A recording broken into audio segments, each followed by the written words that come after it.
इस दुनिया में कुछ जगहें ऐसी होती हैं जिन्हें अकेला छोड़ देना ही सबसे अच्छा होता है। ऐसी जगहें जिन्होंने बहुत कुछ देखा है, बहुत इतिहास, बहुत दर्द सोख लिया है। ब्लैकवुड मैनर भी एक ऐसी ही जगह थी। ये शहर के बाहरी इलाके में खड़ा था, अक्सर भूरे आसमान के खिलाफ एक कंकाल की तरह दिखती थी। एक बहुत पुराने समय की कड़वी याद दिलाती थी।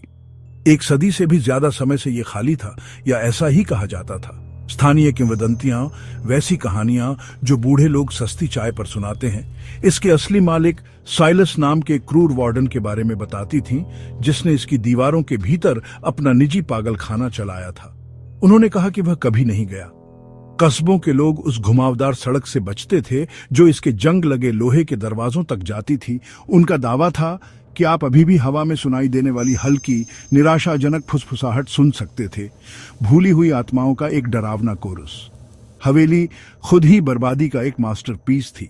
आईवी, एक आदमी की बांह जितनी मोटी, टूटती हुई पत्थर की दीवार पर चढ़ गई थी। उसकी गहरी हरी पत्तियां एक लाश पर नसों जैसी दिख रही थीं। खिड़कियां खाली आंखों की तरह या तो बोर्ड से ढकी हुई थीं या टूटी हुई थीं, जिससे नुकीले गहरे मुंह बन गए थे जो रोशनी को निगलते हुए लगते थे। कभी ठीक से रखा गया बगीचा प्रकृति के लगातार हमले के आगे झुक गया था। अब कांटेदार झाड़ियों और खरपतवारों का एक उलझा हुआ जाल था जो एक आदमी की कमर तक ऊंचा उग गया था। एक अकेला गांठदार ओक का पेड़ प्रवेश द्वार के पास खड़ा था। उसकी शाखाएं विकृत आकृतियों में मुड़ी हुई थीं, मानो शाश्वत पीड़ा की स्थिति में जमी हुई हों। यह एक ऐसी जगह थी जो सिर्फ डरावनी नहीं दिखती थी, ये महसूस होती थी, एक गहरी दमनकारी उदासी जो आपकी हड्डियों में बस जाती थी जैसे ही आप इसे देखते थे। हर शहर की अपनी भूतिया कहानी होती है, उसका अपना स्थानीय डरावना आदमी। साइलस हमारा था। कहानियों ने उसे एक राक्षस के रूप में चित्रित किया, एक ऐसा आदमी जिसने अपने मरीजों के दुख से खुशी पाई। उन्होंने कहा कि वह रात में हॉल में घूमता था, उसके भारी कदमों की धड़कन डर की तरह थी। उसकी लालटेन लंबी, नाचती हुई परछाइयों को डालती थी जो दिमाग से खेलती थी। किंवदंती का दावा था कि पूर्णिमा की रात को यदि आप दरवाजों के पास खड़े होने के लिए इतने बेवकूफ थे तो आप एक अकेली रोशनी को खिड़की से खिड़की तक घूमते हुए देख सकते थे। एक अकेला वार्डन अभी भी अपने चक्कर लगा रहा था। लोगों ने इसे लोक कथा के रूप में खारिज कर दिया, बच्चों को डराने के लिए एक मूर्खतापूर्ण कहानी। लेकिन ऐसी कहानियां वे सिर्फ कहीं से नहीं आती, वे सच्चाई के एक बीज से पैदा होती हैं, एक गहरी स्मृति जो दफन होने से इनकार करती है। ब्लैकवुड मैनर के आसपास की हवा अलग थी।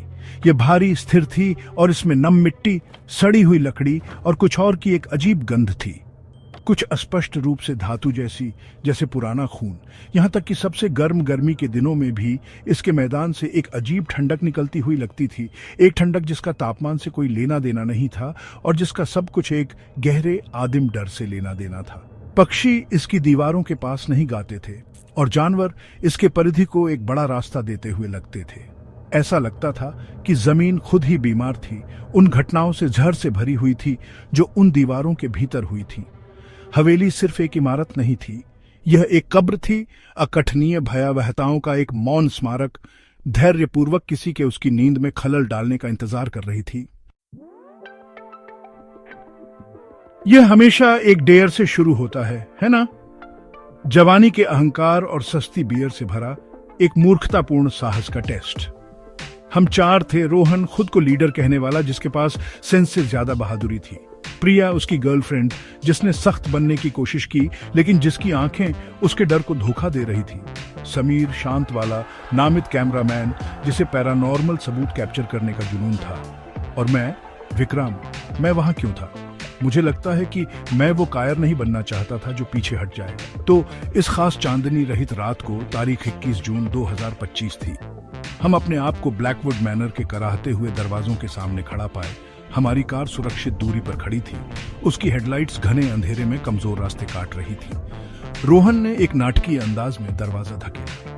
यह विरोध में चीखा, एक लंबी धातु जैसी चीख जो रात की खामोशी को चीरती हुई लग रही थी, अभी भी हवा में असामान्य रूप से गूंज रही थी। उस आवाज से मेरी त्वचा पर रेंगने लगा। देखा, कुछ नहीं है इसमें, उसने शेखी बघारी। हालांकि उसकी आवाज थोड़ी ज्यादा तेज थी, थोड़ी ज्यादा तनावपूर्ण। हम प्रॉपर्टी पर कदम रखे और यह दूसरी दुनिया में कदम रखने जैसा था। हवा तुरंत ठंडी घनी हो गई। शहर की सामान्य आवाजें गायब हो गई। उनकी जगह एक परेशान करने वाली खामोशी ने ले ली, जो किसी भी शोर से ज्यादा तेज थी। बजरी वाली सड़क पर हमारे पैरों की हर आवाज एक अपवित्रता जैसी लग रही थी, एक पवित्र मौत की खामोशी का एक अशिष्ट रुकावट जो दशकों से यहाँ राज कर रही थी। समीर का नाइट विजन कैमरा चल रहा था। उसकी छोटी लाल रोशनी अंधेरे में एक छोटी सी रोशनी थी।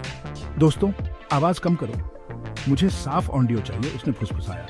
उसकी आवाज उत्साह और चिंता के मिश्रण से कस गई थी। हम विशाल ओक के दरवाजे के पास पहुंचे। उसकी लकड़ी मुड़ी हुई और फटी हुई थी। एक भारी लोहे का नौकर, एक गारगोयल के सिर के आकार का, जंग से जमा हुआ था। रोहन ने उसकी परवाह नहीं की। उसे ग्राउंड फ्लोर पर एक टूटी हुई खिड़की मिली। उसका फ्रेम खतरनाक तरीके से लटका हुआ था। यह हमारा अंदर जाने का रास्ता है, उसने घोषणा की, अपनी टॉर्च को घने अंधेरे इंटीरियर में चमकाते हुए। बीम ने हवा में नाचते हुए धूल के कणों को पकड़ा, जैसे छोटे फ्रैंटिक आत्माएं, जिससे गहरे अंधेरे के अलावा कुछ भी नहीं दिख रहा था। एक एक करके हम खिड़की से चढ़े, धीरे से धूल भरे फर्श पर गिरे, जो कभी एक भव्य फॉयर रहा होगा। अंदर की हवा दम घोंटने वाली थी, क्षय और उपेक्षा की गंध से भरी थी। हमारी टॉर्च की किरणें अंधेरे को चीर रही थी, जिससे छिलते हुए वॉलपेपर, एक भव्य सीढ़ी जो परछाइयों में ऊपर तक जाती थी, और सफेद कपड़े से ढका फर्नीचर जो चुपचाप धैर्यवान भूतों के जमावड़े जैसा लग रहा था, दिखाई दे रहा था। यहाँ की खामोशी अलग थी। यह एक सतर्क खामोशी थी, एक प्रत्याशा भरी खामोशी। ऐसा लग रहा था कि घर अपनी सांस रोक रहा था, हमारी घुसपैठ से वाकिफ था, हमारे अगले कदम का इंतजार कर रहा था। ऊपर एक फ्लोर बोर्ड चरमराया और हम सब जम गए। हमारे सिर आवाज की ओर ऊपर उठ गए। यह सिर्फ पुराना घर है जो बस रहा है, रोहन ने जल्दी से कहा, आवाज को खारिज करने की कोशिश करते हुए। लेकिन उसकी आवाज में दम नहीं था। हम सब जानते थे कि एक घर सिर्फ एक अकेली जानबूझकर की गई चरमराहट से नहीं बसता। हमने ग्राउंड फ्लोर की खोज करना शुरू किया, एक साथ एक तंग समूह में चलते हुए। हमारी टॉर्चें घबराहट में विशाल कमरों में घूम रही थी। हमें एक डाइनिंग हॉल मिला, जिसमें एक लंबी मेज अभी भी ऐसे खाने के लिए लगी हुई थी जो कभी खाया ही नहीं गया। कुर्सियां ऐसे उल्टी हुई थीं जैसे खाने वाले जल्दी में भाग गए हों। एक खंडहर हो चुके स्टडी में फफूंदी लगे पन्नों वाली किताबें फर्श पर बिखरी पड़ी थीं। उनकी कहानियां समय के साथ खो गई थीं। हर परछाई हिलती हुई लग रही थी। हर हवा का झोंका गर्दन के पीछे एक बर्फीले स्पर्श जैसा लग रहा था। आवाजें धीरे धीरे शुरू हुई। पहले यह सिर्फ एक फुसफुसाहट थी, इतनी हल्की कि आप इसे हवा मान सकते थे, लेकिन हवा नहीं थी। समीर अपने हेडफोन लगाए कैमरे को पकड़े हुए अचानक रुक गया। क्या तुम लोगों ने सुना? उसने फुसफुसाया।